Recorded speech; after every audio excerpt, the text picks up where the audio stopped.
पर्यावरण शिक्षा में आज हम वन विनाश के संभावित उपाय यानी possible remedy of forests deforestation के बारे में जानेंगे और बांध और वन यानी डैम्स एंड फॉरेस्ट्स और बांध और जनजातियाँ यानी डैम्स एंड ट्राइबल्स के बारे में जानेंगे। तो सबसे पहले हम वन विनाश के संभावित उपाय यानी possible remedy of forest deforestation के बारे में जान लें कि क्या है। वैसे ये कठिन प्रश्न है और इसका उत्तर भी आसान है कि हमें जानकारी है जब प्रकृति की हमारे ऊपर बड़ी कृपा थी, शुद्ध वायु, स्वच्छ जल, उर्वरक और प्रदूषण रहित भूमि तथा लहलहाते हुए वृक्षों वाले वन सभी हमें उपलब्ध थे। समय के साथ साथ कुछ आवश्यकताओं ने और कुछ सुख सुविधाओं की होड़ ने जीवन रक्षक पेड़ों की बर्बादी की।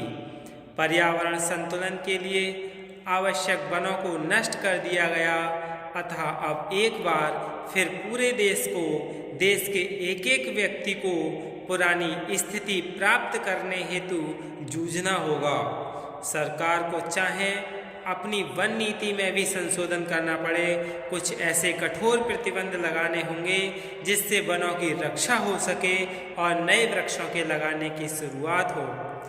इसके साथ ही जनसाधारण यानी आम आदमी में भी इस प्रकार का चेतना जगानी होगी जिससे उनकी वृक्षों के संरक्षण के लिए रुचि बढ़े, यानी आम आदमी में भी इंटरेस्ट बढ़ाना होगा। लक्ष्य बहुत सीधा और स्पष्ट भी है। अपनी खोई वन संपत्ति यानी खोई हुई वन संपत्ति कौन सी? पहले 23% वन क्षेत्र था और अब कितना है? 12% वन क्षेत्र है।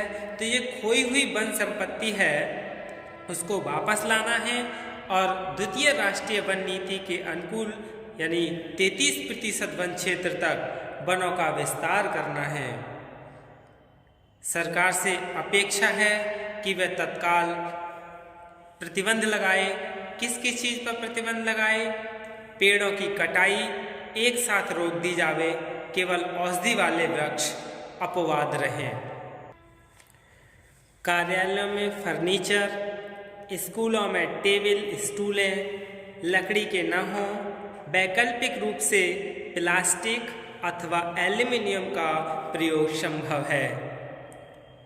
ईंधन के रूप में लकड़ी के विकल्प के रूप में सौर ऊर्जा तथा गोबर गैस का उपयोग किया जाए। जहाँ तक गैस उपलब्ध कराई जा सकती हो उसे वितरित किया जाए। शवदाह के लिए विद्युत शवदाह गृहों के उपयोग का चलन शुरू किया जाए। सुधरी हुई प्रणाली में लकड़ी कम व्यय होती है, इसका लाभ लिया जाए। कई संयंत्र यानी मशीनें जिनमें रंगाई धुलाई के लिए लकड़ी का ईंधन के रूप में भारी मात्रा में प्रयोग होता है, उनमें भी कोई वैकल्पिक व्यवस्था की जानी चाहिए। पशुधन की चराई के लिए गोचरों की पुरानी पद्धति को अपनाया जाए, इससे उनके भोजन की व्यवस्था भी चलती रहेगी और वन रक्षा में भी सहायता मिलेगी। इसके साथ ही सरकार निश्चित रूप से सहयोग करे किसको? जो वृक्ष लगाना चाहते हों, पौधे उपलब्ध कराए जाएं, तकनीकी जानकारी दी जाए, जो राष्ट्रीय वन नीति के अनुसार चलें, सम्मानित और पुरस्कृत किया जाए।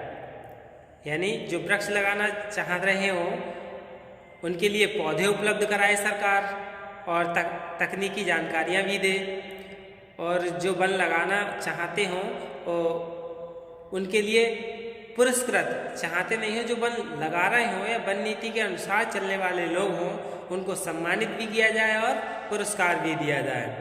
जो लोगों में वनों के प्रति संरक्षण और विस्तार हेतु रुचि जगाएं, प्रशंसित किया जाए, समाज में उनकी पहचान यानी रिकॉग्निशन बनाई जाए। जनसाधारण को भी चाहिए कि वे अपने उत्तरदायित्व का राष्ट्र हित में निर्वाह करें, लकड़ी का उपयोग कम से कम करें और जो अधिक उपयोग करते हों उन्हें निरुत्साहित करें। जो वृक्ष लगे हों, चाहे वे घर में हों, स्कूल में हों, अस्पताल में हों, पंचायत में हों, सड़क के किनारे हों या गांव के बीच में, उनकी रक्षा करें, नए वृक्ष लगाएं। यह जरूरी है कि लोग अब यह समझें और अपने अपने मानस में बिठाएं कि वनों की रक्षा ही जीवन की रक्षा है। यदि वन की हम रक्षा कर सके हैं तो जीवन की भी रक्षा होगी। ये क्या है? वन विनाश के संभावित उपाय हैं। अब हम बांध और वन यानी डैम्स एंड फॉरेस्ट्स के बारे में पढ़ लें कि क्या है। बड़े बांधों के निर्माण के कारण निश्चय ही प्रकृति का स्वरूप बिगड़ता है। प्रकृति के गुणधर्म इतने जटिल और अज्ञात हैं कि इसका पर्यावरण पर जो प्रभाव पड़ता है और जो परिणाम सामने आते हैं वे अपेक्षित लाभों की तुलना में बहुत ज़्यादा गंभीर और घातक होते हैं। बांध बनने से वन क्षेत्र को कई प्रकार के आघात झेलने पड़ते हैं। इनमें आने वाले जंगलों के पेड़ काटने के साथ साथ इनमें न आने वाले जंगलों के पेड़ भी काट दिए जाते हैं पुनर्वास के लिए। गढ़वाल के टेहरी शहर के विस्थापित लोगों को बसाने के लिए हरिद्वार और ऋषिकेश के जंगलों को साफ किया गया है। यही स्थिति कमोबेश सभी बांधों पर रही है। देश के प्रथम सबसे बड़े बांध भाखड़ा नागल यानी जो हिमाचल प्रदेश में है कि विस्थापितों की समस्या अभी तक पूरी तरह समाप्त नहीं हुई है, जबकि आज भी सरदार सरोवर जो मध्य प्रदेश में है आंदोलन विगत 2 दशकों से निरंतर चल रहा है। इसके अलावा बांध तक जाने वाली सड़कों, कार्यालयों व निवास की इमारतों और निर्माण सामग्री के भंडार गृहों के लिए भी जंगलों को साफ किया जाता है। इस तरह जंगलों के सिकुड़ने से और आबादी बढ़ने से पास पड़ोस के शेष जंगलों पर भी दबाव बढ़ता है।